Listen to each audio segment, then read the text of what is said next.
My workspace is a little messy, hope you don't mind, but this is what I've been working on.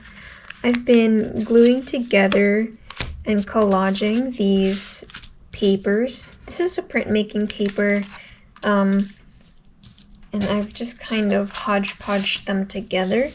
These are buffaloes. I made these handmade stamps out of foam using my Cricut. This is not the one I used for this, but this is a bigger version. I can't really find the exact one I used for this. You can see there's different layers of foam here, and I created this little handle so that when you stamp it, it's easy to remove, just like that. I'm almost done with it. I have, let's see how many, let's count it. 1, 2, 3, 4, 5, 6, 7, 8, 9, 10, 11, 12. I need 2 more to complete this because I'm gonna mount this on a canvas panel just like the one you saw. So I have 2 more to go. It's really tedious. I don't think I would ever I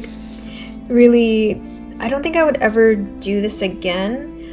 Although I am thinking I want to make 2 more of them. Just because I want to try doing this in all black. Because I think it would look really cool. And I do like this optical illusion of seeing a hodgepodge of Carabaos. I think it's pretty cool. You might be thinking, why Carabaos? Can I just say because they're cute? No, but I had a conversation about this with my mom, and she was saying this Tagalog saying that's Kayod Kalabaw, which is about the hardworking nature of Filipinos. I think she meant it towards the nursing industry because she used to be a nurse, and so I think that's really precious, and I think it applies to other things. Yeah, so I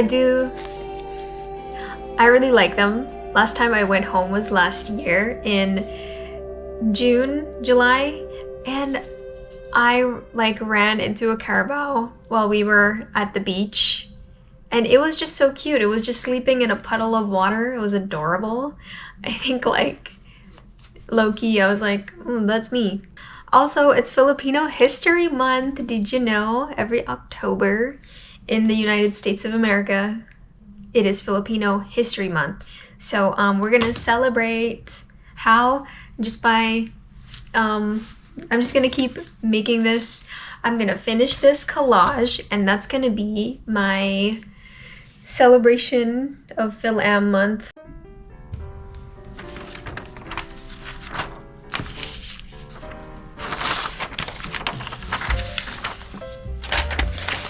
Oh my gosh, okay, let's do this one last time. They were arranged, but then it kind of got shuffled during transportation and driving, so now it's all disarranged. What is the word for that? Now it's all over the place, and I'm gonna start over. Oh my gosh, it's so tedious. I would never again, unless someone paid me $1 million. Hit me up if you want to pay me $1 million to do this again. Then, I got you.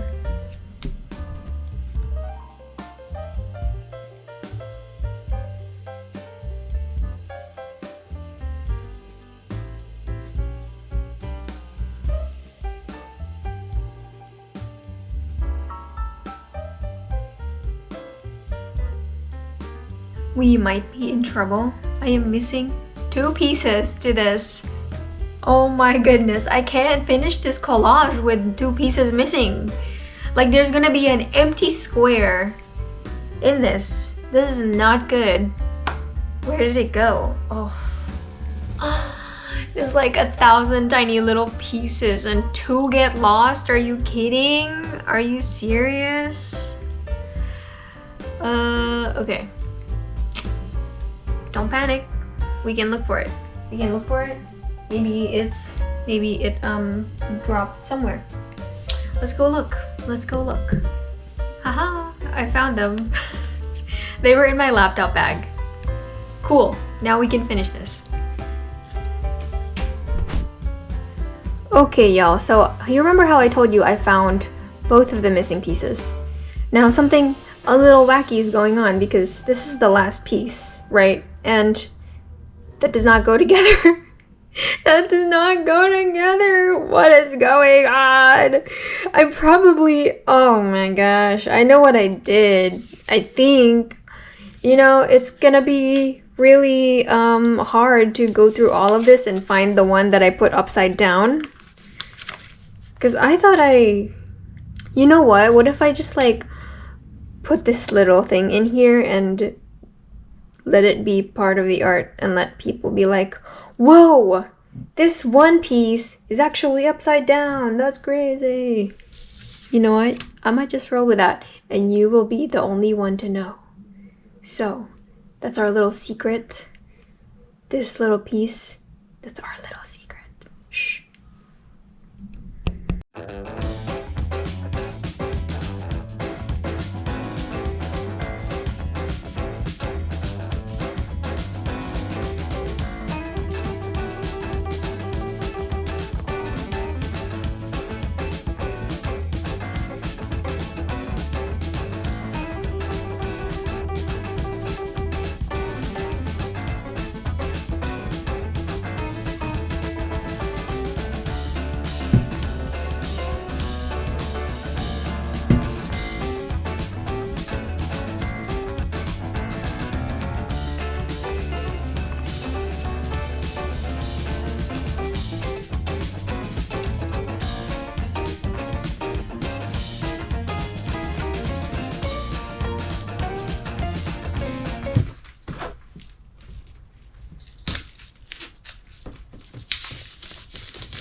I figured out how I want to lay out these collages on top of this board. So now I want to paint the edges so that it looks like kind of like a shadow on it.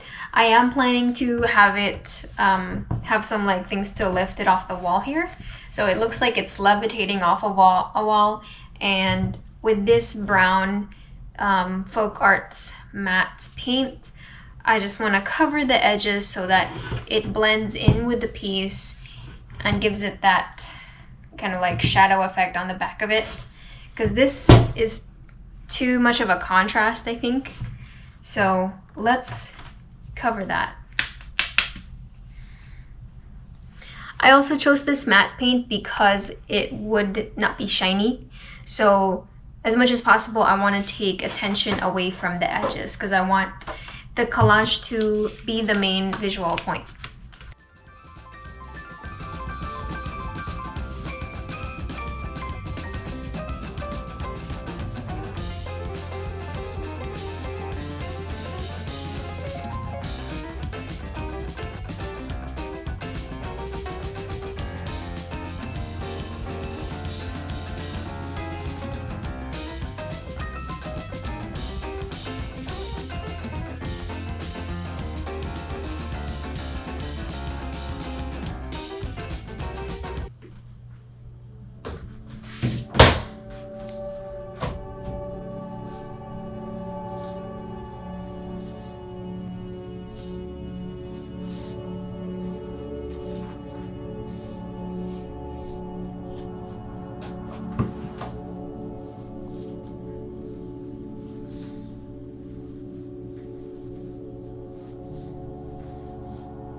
Do you hear the crunchy sounds of paper?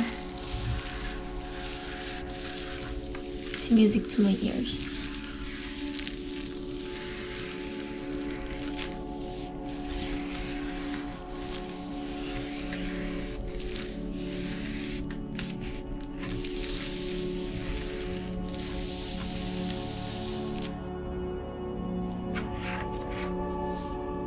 Here is the finished piece. Yay! It's finally done! Do you see all of it? I'm so proud. This actually is the second version or the second colorway for the original. Here is the original.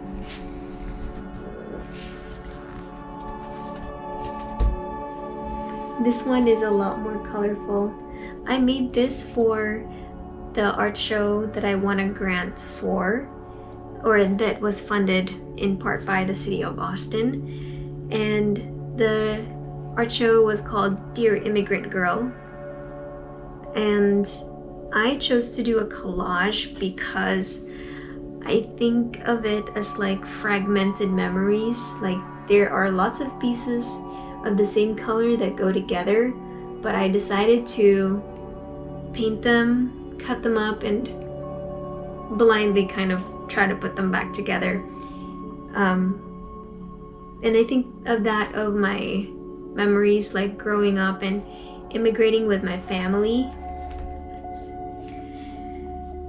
It becomes like a really, really beautiful blanket of memories, at least that I can look back on it fondly. I did move to the United States at 16 years old, and it's now been a decade. And so yeah, the theme of the show was kind of like reflecting back on that, and also bringing my community around me. And they also like participated in the other collages that I made.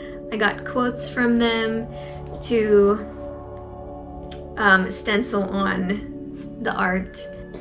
I asked my mom to participate in the exhibit or art show, and I got her to do a drawing, and she also drew a Carabao because I was talking about doing a Carabao theme, and she was like, did you know that that's like a symbol for hardworking Filipinos, that there's a saying called Kalabaw, and it's basically about how hardworking and strong Filipinos are. And she drew herself as a Carabao with like a flower in her head, and it was so cute. And I just love being able to bring my mom into the project. I know this might be like a common thing, but I'm Filipino, and both of my parents are nurses, or my mom was a nurse, and a lot of other Filipinos that I've met here, their parents are also nurses. It's not a coincidence. I mean, if you go back in history, when the Philippines was under the United States, you know, because of war and the Treaty of Paris, Spain was like, I'm gonna sell you the Philippines without the Filipino consent, without the Filipinos knowing. And so since then, the United States has set up like nursing schools in the Philippines to train Filipinos, like the Americanized way of nursing, and like bring them back to the US to like fix the nursing shortage problem. And so like that's why there's so many Filipino nurses, because that practice has continued, and they're still like recruiting from there. And like in 1965 there was a law that was passed that nurses can bring their children and their spouses to the US, and so like I am here because of that. Basically everything is connected. Everything is connected, everything has a reason. And I can't believe like I went from thinking like Carabaos are cute, and then my mom going like, oh, I'm gonna draw a Carabao as a nurse because that's me with a flower in my hair because kahit Kalabaw. You know what? When I was little, I actually thought that when I grew up, I wanted to be a nurse. Just because that's like all I knew. Like that's what I thought was available. Both my parents were nurses, and yeah, like that's all I knew. Like I thought like this is it, like I'm gonna be a nurse. But no, I did not become a nurse. Although my dad really would like me to get into the medical field.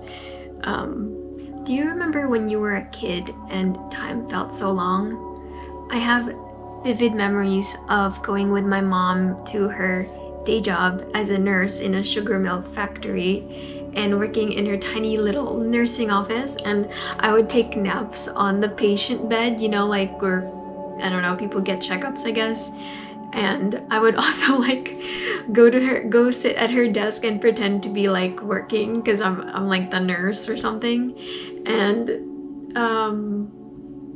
I remember like her coworkers would be coming in just to say hi to her and to me, and I just remember like my mom like, and she would get ready for work and she would do her hair and she looked really pretty. And she'd be like in uniform, and I thought like I wanted to be just like her, and when she grows old, I want to be her replacement at this sugar mill factory. And it was just really, you know, you're like a kid, you're being silly and cute, and like all her coworkers would like buy me little candies and sodas, and they would all like come in and try to like talk to me. So yeah, the air conditioning felt so cold and it felt so good because, you know, when you're a kid, everything just like feels so great and you're experiencing AC for the first time in this really humid, hot country. And I would always be drawing or something, and people would be coming in and asking my mom for like a pain reliever or a band-aid, or like checking their blood pressure. And I remember like borrowing and playing with her like stethoscope, and I would like hear people's heartbeats. Good times, memories. Wow, it seems like the amount of time I spent in that nursing clinic, that goes under my work experience. Been working since age 4.